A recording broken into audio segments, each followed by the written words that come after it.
जय माता दी सभी को। हर हर महादेव। आज जो मैं जानकारी आप लोगों को देने जा रही हूँ वह जानकारी है शनि देव को कैसे शांत करें। जिनकी कुंडली में शनि गलत प्रभाव दे रहे हैं तो इसका सरल और आसान सा मैं तरीका देने जा रही हूँ और छोटे छोटे से 2-3 प्रयोग दूंगी। यदि आप इनको कर लेते हैं तो आपकी कुंडली में चाहे शनि कितना भी गलत प्रभाव देने वाला हो वह भी प्रसन्न होकर अच्छे फल देना चालू कर देंगे।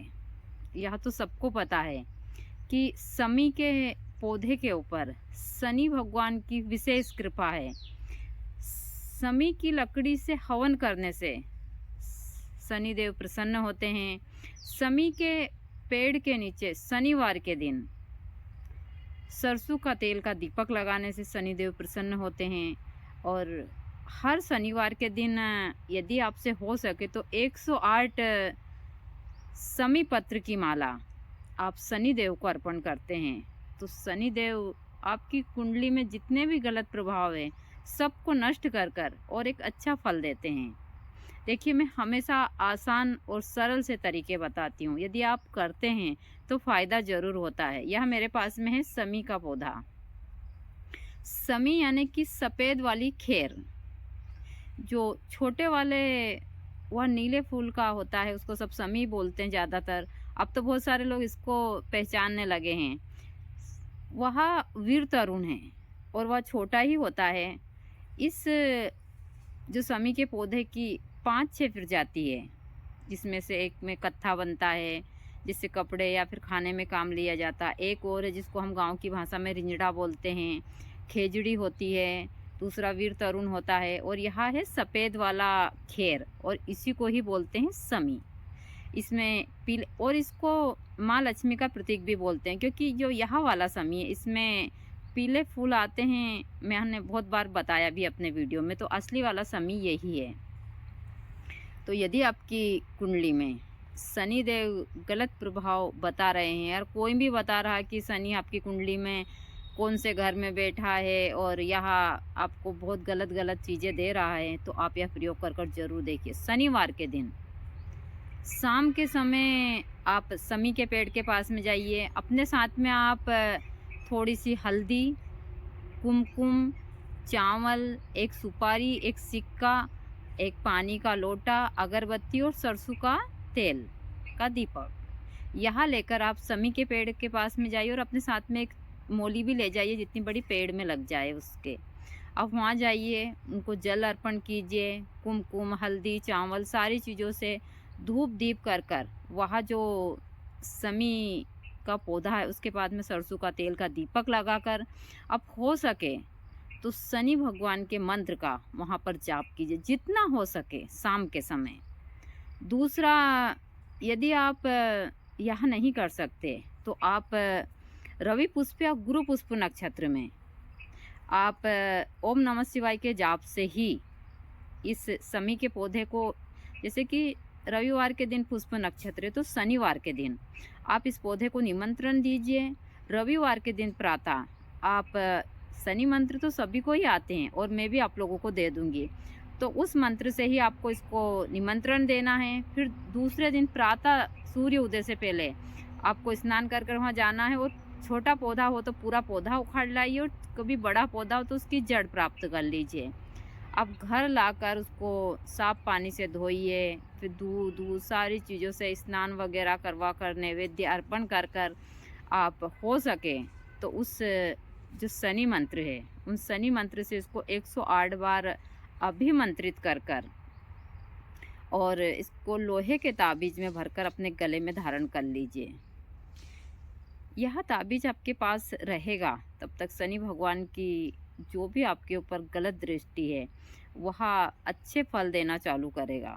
दूसरा, आप यदि आपके ऊपर ज़्यादा ही इस प्रकार की चीज़ें कोई बता रहा है कि नहीं बहुत ज़्यादा शनि आपके ऊपर रुष्ट है सारी चीज़ें, तो आप हर शनिवार के दिन तो आप इनके पास में सरसों का तेल का दीपक लगाइए, लेकिन आप कंटिन्यू इसमें कभी 6 महीने भी लगाएंगे तो कोई दिक्कत नहीं है। भाई आप सरसों देती हूँ, मैं किसी को भटकाती नहीं हूँ।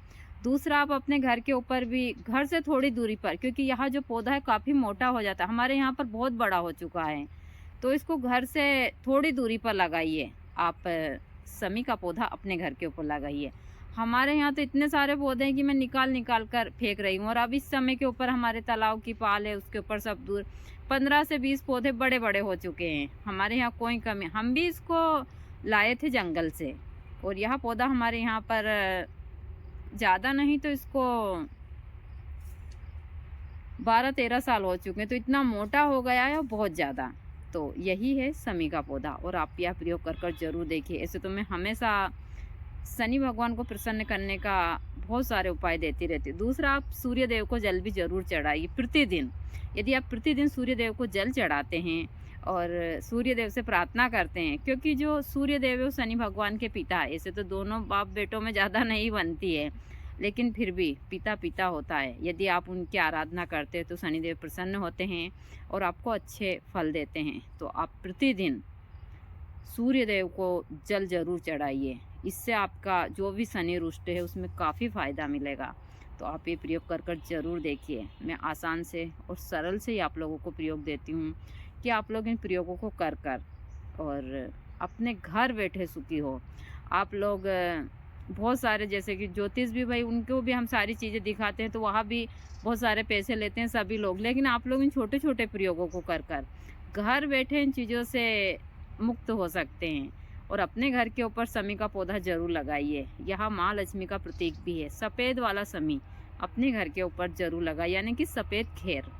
तो यही है सफ़ेद खैर, और इसको ही समी। स्वाहा।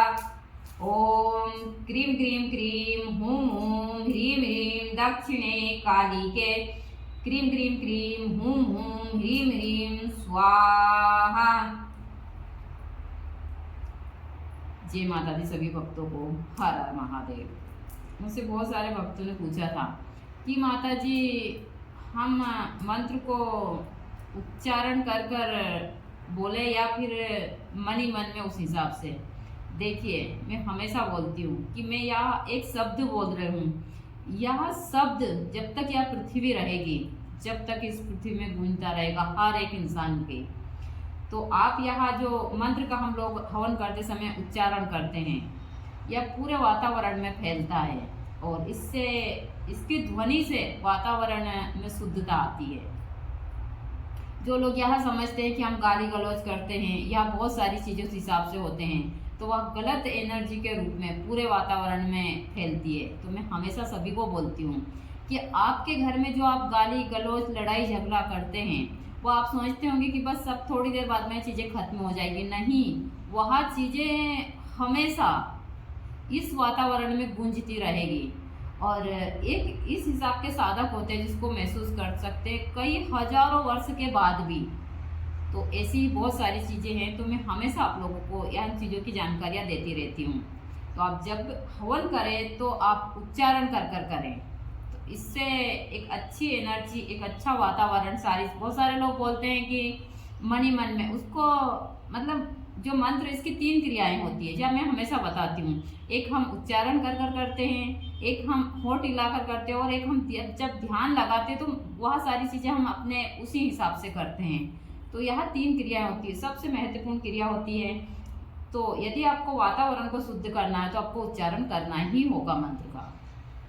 तो मंत्र का जब हम उच्चारण करते हैं तो यह जो हमारी आवाज़ है या कहीं दूर तक जाती है, और या कई वर्षों तक इस वातावरण में, इस प्रकृति के बीच रहती है। तो यह चीज़ें मैं हमेशा बताती हूँ आप लोगों को।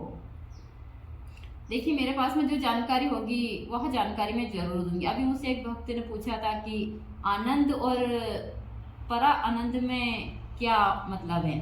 आनंद का मतलब होता है हम बाहरी चीज़ों में जो भी कुछ चीज़ें हमको मिल जाती है तो उसमें हमको बहुत खुशी मिलती है कि हम उसको, लेकिन वो बेकार है, वो बाहरी आनंद है।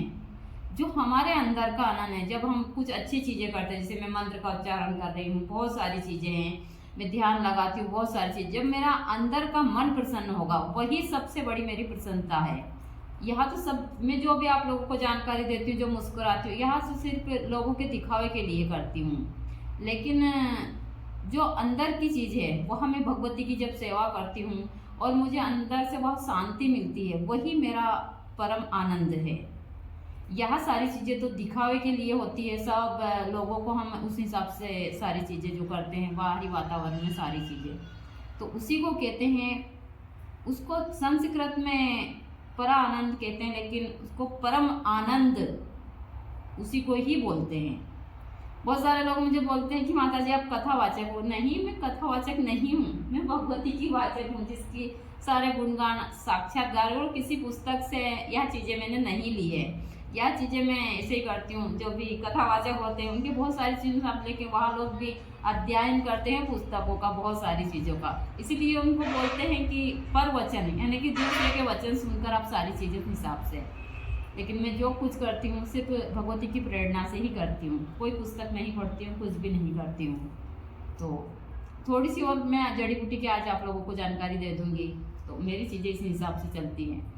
मैं प्रतिदिन हवन करती हूँ सारी चीज़ें। आज जो चीज़ें हैं मेरी वहाँ कुछ पूर्णिमा है, तो अभी टाइम ज़्यादा हो गया, हवन सारी चीज़ करते करते शाम दोनों टाइम का हवन चलता है। किसी किसी दिन ऐसा होता है कि हवन नहीं होता है, वरना हवन यहाँ पर डेली होता है।